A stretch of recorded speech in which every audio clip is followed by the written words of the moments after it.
period. And you have the good fortune to have a very close ally from the environment, like that fellow, Ronald Leon. That is an extremely valuable way to meld in. One of the things I learned, a little sidebar here, in all of my work in Africa, and it was over about 22 years, long-term and short-term, as well as in Asia, and in Central America, and Peru, and Chile. I must tell you, and I don't know if I missed it, I never had anyone ever do anything other than welcome me in if I indicated very serious interest easily in what they wanted to do. And how could I help? Not run, how could I help it? And that was gained because I put the ethnocentrism that I had when I went there to sleep. And in the process of doing that, I realized that what I'd been trained in would be interesting, and I did a lot of it. Economic analysis, economic planning, that type of thing for the early years, but I couldn't see any results. And I was going to go to graduate school, then I went to graduate school. Roosevelt Institute, Oxford, Michigan State, okay? But my purpose in going there had changed, much to the chagrin, to a certain extent, of the graduate committee. I was there to teach, do research, and get back into the field. That's why I'm one of the notorious ABDs, but I didn't need it. In fact, my first job with a group called the Association for International Development out of New Jersey, after I came back, I finished the schooling, that was the only time I ever was asked if I'd gone to school. And that's something you should all think of if what you have experienced thus far in Kenya, or wherever else you work. Other chapters here, and where do you work? Bolivia. Bolivia, oh yes, talked with you last night, I think briefly, with one of your colleagues. Bolivia, I haven't worked there. And is your project geared pretty much the same way as what they do here at MSU? It's a sanitation project with the community. Okay. The reason I'm going into this before we kind of get into some substance on this is that the sole reason that I think I stayed in this career, and remember now, this isn't a career I envisioned at all. In fact, I didn't know what career I envisioned. I had a great offer from Procter & Gamble, I think in the Tide Soap division, and I worked with Safeway stores. I went from produce clerk to produce manager, produce buyer in California. Took 2 years out of my undergrad years, and I knew that was it. And I thought life for me, like all of us coming out of our circumstances, I was raised in Butte, Montana, low income family, father instruction. I said, you do anything you want, but no son of mine is going down those GD mines. That was that. I really thought life would be the White House, picket fence, 2-car garage, a couple of kids, and that would be it. What I experienced in that first round of teaching in northern Rhodesia and became Zambia, watch that process. It gets to you. And almost all my colleagues that I've ever known that work in the field primarily as I have, it gets in you and you can't get away from it. That's what led me to so many different avenues. 10 years with TechnoServe, though, was wonderful because it was just starting and I was able to develop it. It's a small enterprise development program operating, now I don't know, 20-some countries. I started 9 of its country programs in Africa and Central America. And we had no money when we started, and we raised it. When I left, it was about $7 million a year. And it was just 2 guys, Edward Payson Bullard IV, who I affectionately called my super WASP friend from New England, Deerfield Prep and Yale. And then there was me. And he said he was a lousy student, and I loved learning stuff. So we put it together, and I did the field operations, opening the programs. Having said all of that, then I'm going to give you one view, which I hope to put on the board here. but I didn't get a chance because I was in the wrong part of the building. Shows you how wonderful I must be at management. In any case, I've modified a statement that a friend of mine that I worked with, Dennis Goulet wrote a book called The Cruel Choice. And it was his analysis of development in the early 60s. Those were troubled times, as they are again. Modifying what he has, I scribbled on this note that I have of his, where he describes development processes as follows with my editing. Development processes are complex, often intimidating, uncertain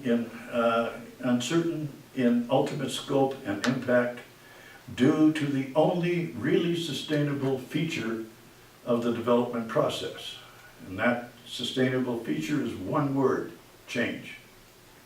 In other words, it is reasonable to measure impact and look for sustainability, particularly in the transfer of capability to people for the technical side, if you also allow them to transfer to you the capability of being not you. And that really, that double-edged sword, if you will, is crucial. I can tell you that I learn more as a person about myself and values listening to Africans in the beginning, certainly, than anything I had learned from my own culture. And that brings us to an interesting comment, which I'll come back to his comment on development processes. I offer to you for consideration a very simplistic thing. Phenomenology. What is phenomenology? Another Jesuit practitioner, none of these guys, by the way, ever asked me to do any proselytizing. I don't do that, all right? And as we jokingly say among our Jesuit friends, some of my best friends are these Jesuits, and some of them are Catholic. Maybe not the current Pope, though, hopefully. Anyway, I had this thing about phenomenology. I was asked to define why it is difficult, if you don't really learn how to communicate across cultures, to share ideas, particularly on a technical, economic, social level. And it comes down to this, and he gained this from, guess where, who's right, where's the, you, this Jesuit had worked among the Navajo. And he wrote, he told me he learned from the Navajo here in the US that the only world that people know is the one they're in. And the world they don't know, literally, in a practical, functional manner, doesn't exist. I really took that view and assumed, knowing each country I went into, no matter what I read, I still knew I didn't know much about it. And given that process, I was dependent entirely on the local population, the people I could contact, high levels and village levels, to inform me where I was and who I was in their environment before I took any action to do anything on a project, even if I had a contract from the World Bank, USA. I don't do that. I went in with the contract, with the period, where I wanted to really understand if the people would understand this, the goals and objectives of the project, and if they have made any input to it. And in every single case, I managed, without getting fired, to change the terms of reference to fit the local environment. It drives people in the bureaucracy crazy at times, and they really have very, very good intentions.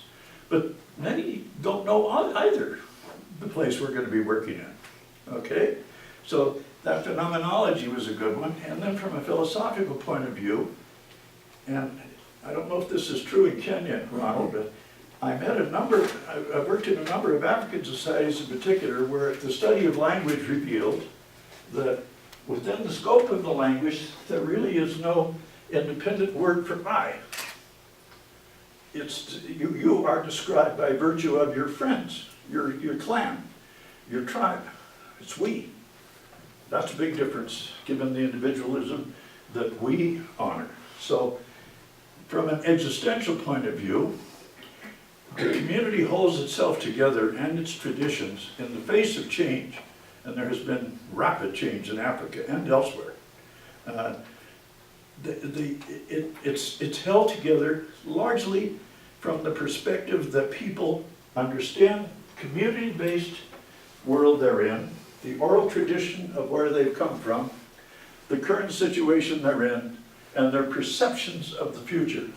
So in a way, while you may be talking about a specific time frame, people in other societies, particularly societies isolated from a lot of this so-called modern world, okay, they tended to tell me about everything that was going on that merged all of them. So the past, present, and future are one. It's we, and it's all in. And for some reason, I found that a very unique way to understand and respect and communicate with the societies I was working with. I always wanted to understand and respect their traditions. That was really crucial. And you can get to it pretty well. People are very receiving, and questions are often taken as real interest. And I really did have the interest. I wanted to know what they wanted. Ultimately, anything I directed or ran in a project development sense, or setting up country programs of any development type, my role entirely became how to really understand the role of the catalyst as opposed to the operative leader of a project, particularly a foreigner in local environments. So those are premises and perceptions I have that